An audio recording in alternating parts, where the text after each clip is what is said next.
Hey y'all, this is the part of my channel where I'm going to be discussing the Rocky Horror Picture Show.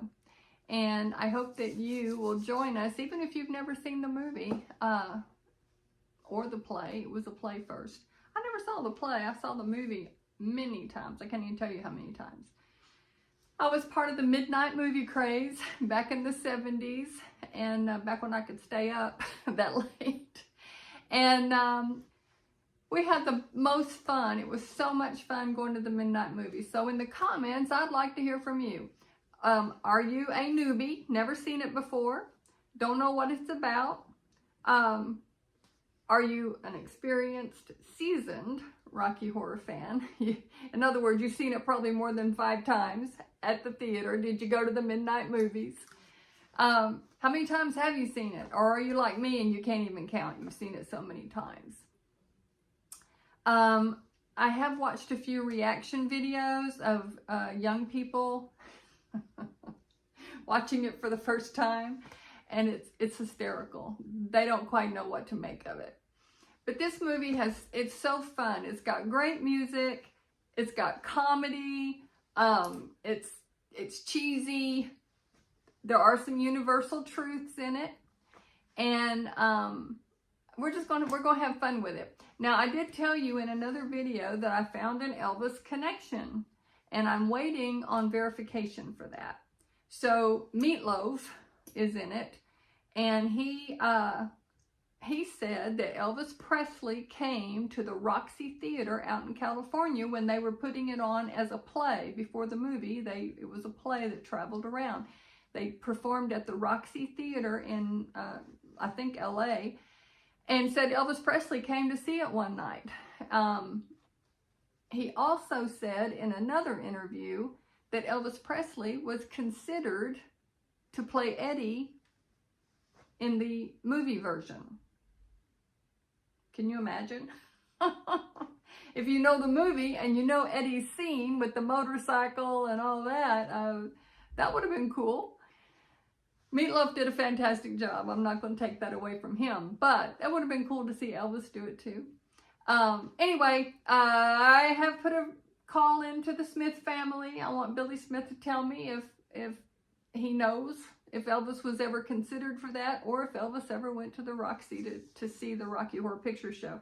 And I would like to know what Elvis thought of it, because it was kind of out there, even for, especially back then. So anyway, that's enough of that. I have a lot of the backstory, behind the scenes information that we'll go through as we go through this video. Not this video, but this series of videos. And so when you see my videos, I'll have the Rocky Horror Picture Show lips as the thumbnail, and the video will have this background so you know what we're talking about. And if you're not interested in Rocky Horror, that's fine. I'm still doing the Lisa Marie song study, and I still have my Sprinkle Yourself with Happy. Those videos are unlisted, but I will post the I post the link to it whenever I upload a new one. I put the link so anybody can access it. It's just not out there publicly all the time. Okay, let's get started. Science fiction double feature is written, the whole script is written by Richard O'Brien, who plays Riff Raff in the movie. And the movie starts with this bright pair of lips, ta-da, coming out to the on the screen, all black except for these red lips and teeth.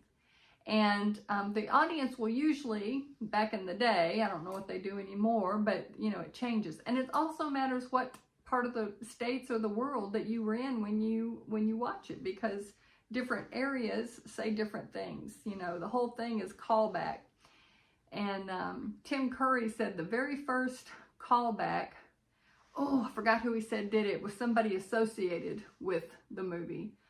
And Janet, has got the newspaper in the rain. We'll get to that if you don't know what I'm talking about. Anyway, the guy yelled out, "Buy an umbrella, you cheap bitch." And that started it. Everybody from then on started memorizing the lines and doing the callbacks. Now, when I used to go as a teenager, waiting for the lips to come up, everybody in the audience would start yelling, "Lips, we want lips," and, you know, wanting the show to start. And so one night I had a new date. I had never been out with this guy before. That was back in the day when you just meet somebody and that you decide you want to go out. And so he asked me out, and I wanted to go to the midnight movie because I had been going every weekend for months. And so we went, and he was a newbie. He was virgin material. He'd never seen it, didn't know what to expect. And everybody started yelling, "Lips, we want lips." And so wise guy said, "Hips, I want some hips." And I decided right then that you are not my person. I don't think we ever went out again, really. I don't remember. But anyway, it was just fun times. So science fiction double feature sort of sets the scene for the whole movie. It lists a whole lot of B-rate science fiction movies that were popular, you know, back in the late 60s, maybe early 70s. I remember watching them in our family in the late 60s. We had Zontor, The Thing from Venus, and Them, and I don't know, Tarantula, and there was one about snakes called That was a creepy one. Anyway, we had all these B-rate science fiction movies, and Richard O'Brien was a fan of those, and he listed a bunch of those and the actors that played in them in this song that the Lips come out and sing. Now the Lips are they belong to one of the actresses in the movie, and she was in the play as well. Her name is Patricia Quinn, and she plays Magenta. She is this actress right here on the right, top right. That's Magenta, and it's her lips that we see. Now, it's not her voice. It's Richard O'Brien, the author, the person who wrote all of this. He sings, and it's her lips. And the book, I just read Tim Curry's memoir, and I've watched a lot of interviews from these people, and apparently Patricia Quinn was not happy that she wasn't going to be singing that. She was going to be, she wanted to be involved in this because she wanted to sing that song. And then she found out it wasn't even going to be her voice, and she almost quit, but when she saw how it was done and everything, she went ahead and stuck with it. So, how many science fiction movies do you pick out in the list that he gives, and how many actors and actresses do you recognize? And if you're not that old, then I'm leaving a link in the description of two websites. One just gives a nice clean list. It gives the lyrics and it highlights all the references. And the other one is one that you'll probably want to grab a glass of tea or a cup of coffee and put your readers on, kick back, because it's in depth. It's a lot to say, more than I will cover on this channel. So he also mentions Brad and Janet, two of the characters from the Rocky Horror Picture Show, in this song, so that it's letting us know this is another B-rate science fiction movie.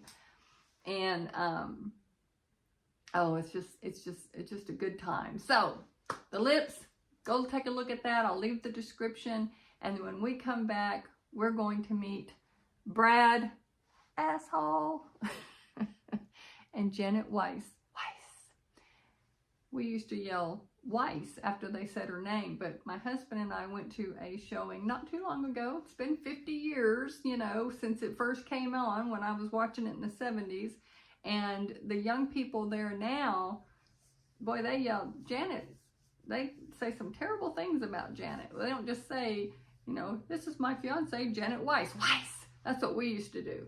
Now they call her slut, bitch, the C word. I mean, it was like, God, you guys are a little rough on Janet. So anyway, we will meet Brad and Janet on the next video. Y'all come back. Bye.